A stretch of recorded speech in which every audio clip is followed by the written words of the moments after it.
rendszerváltásra. Egészségünkre. A rendszerváltásra. Jó utat, Péter! Jó. Köszönöm, gyertek, köszönjük szépen, gyertek! Köszönöm, na menjünk, gyerünk!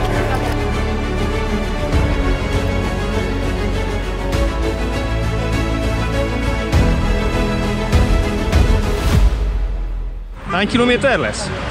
13. 3 vagy 13? 3 vagy 13? Szólnak, Talán 13. Nem mindegy. És hogy edzettetek rá, hogy készültetek? Te vagy az edzettebb. Én tegnap készültem rá a tegnapi nappal, és ez ma egy ilyen levezető séta lesz.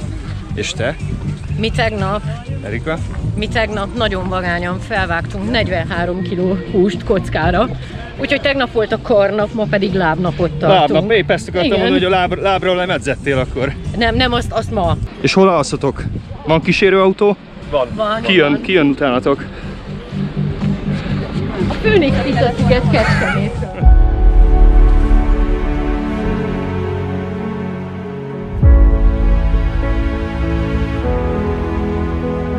Erikát és Csabát elhoztam erre a gyalogútra. Én nem tudok sajnos sétálni, úgyhogy én autóval kísérem őket, és tartunk Szolnok felé. A tömeg az egész jelentős, én meg vagyok döbbenve, hogy ennyien kísérik Pétert az úton.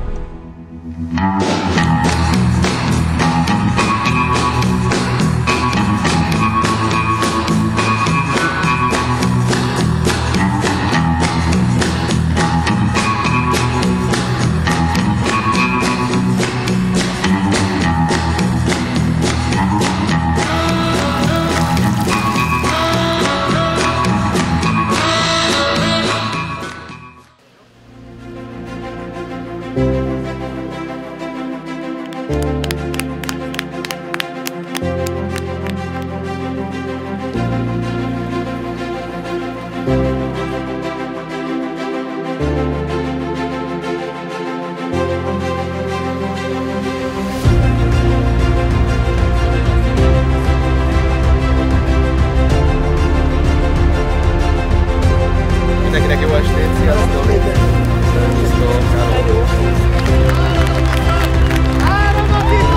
Köszönjük szépen! Jó estét kívánok, Szolnok, Magyarország, magyarok, a határon innen és túl. Köszönöm szépen! 4 napon vagyunk túl. Jó újra itt lenni nálatok a Tiszaparton, a csodálatos szőke Tisza partján.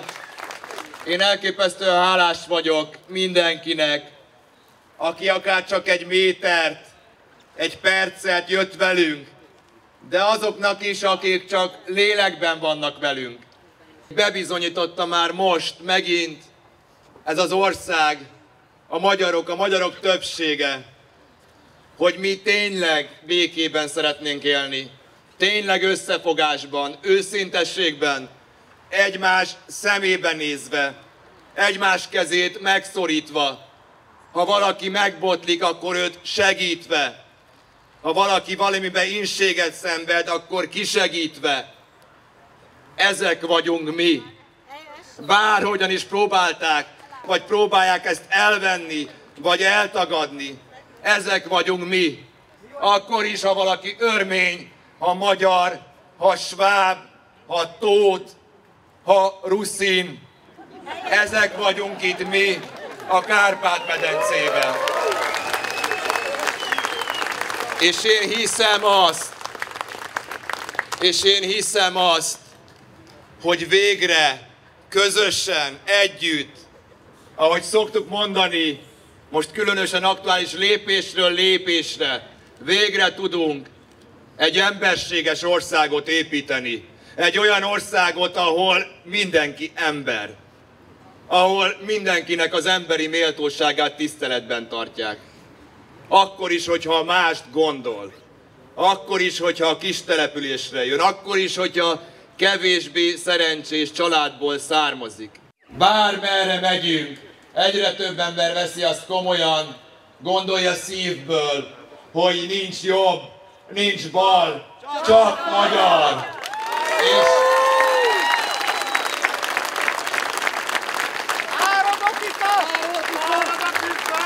És higgyétek el, néhányan kérdezik, hogy viseljük a támadásokat, hogy tábornok úr, hogy viseli a támadásokat. Tehát mondtam, nem valószínű, hogy ő fog megijedni, aki főleg egy kaszinóminisztertől, aki nem tudja megkülönböztetni a bográcsfüstöt a nőporfüsttől, az a tábornok, aki Afganisztánban szolgált, Irakban szolgált, 14 éves kora óta katona, és át Szolnokhoz csodálatos emlékek fűzik. Tábornok úr, gyere föl egy pillanatra, légy szíves, szólja sajátjaikhoz. Mindenki azt gondolta, hogy nem nyerhetünk, mert minden náluk van. Náluk van a hatalom, náluk van a pénz, ők vannak többen. Akkor hol van nekünk az az egy dolog, hogy egyáltalán harcba kezdünk? És megmutattátok, az erkölcs, az etika, a motiváció és a morál. Ez a Tisza igazi ereje, ez a Tisza együttműködés igazi ereje, ja, és most már többen vagyunk. Olyan vezetőkre van szükség, mint Péter, aki kiáll önállóan, veszélyeztette saját testvétségét, egzisztenciáját, mert azt mondja, hogy azért az ügyért kell harcolni, hogy Magyarország végre felemelkedjen, egy jogállam legyen, ne olyan államba, ne olyan országba kelljen élni, ahol magyar embert a magyar ember ellen fordítják, ne olyan országba kelljen élni, ahol büntetnek, hogyha a véleményed elmered mondani. Itt vannak a katonák.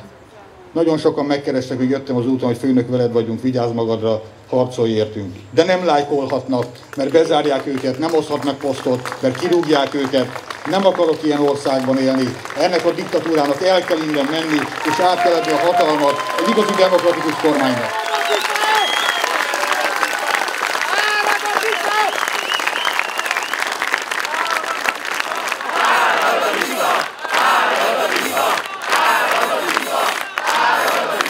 Mindenkinek szeretném megköszönni, hogy eljöttetek, hogy akárcsak egy métert, kilométert jöttetek velünk, vagy hogy kiálltatok a 4-es út mellé, vagy kicsi út mellé pogácsával, hamuvasult pogácsával, friss vízzel, kávéval, vagy egy gyógyszót szóltatok hozzánk, és azt szeretném kérni, hogy akinek van kedve, jöjjön velünk, nem csak Szolnokról, nem csak Jász-Nagykun Szolnok megyéből, hanem szerte a Kárpát-medencéből. És talán most vagyunk ott, 2025 környékén, 2026-ra fordulva, hogy tényleg visszavehetjük a hazánkat, tényleg a saját kezünkbe vehetjük a sorsunkat, és tényleg közösen a szeretetre és az összefogásra alapítva tudunk egy élhető, emberséges országot építeni. Mi a Tiszánál, a szigetekkel, a szigettagokkal, közösen a szakértőinkkel, a segítőinkkel, az önkénteseinkkel minden nap ezért dolgozunk, és elképesztő, fantasztikus és felemelő élmény azt látni, hogy egyre többen vagytok velünk méterről méterre, és hogy közösen ezt megcsináljuk, mert megcsináljuk, ezt megígérem nektek, szolnokiaknak és minden magyar embert. Köszönöm szépen, hogy eljöttetek a haza minden előtt. Köszönjük szépen!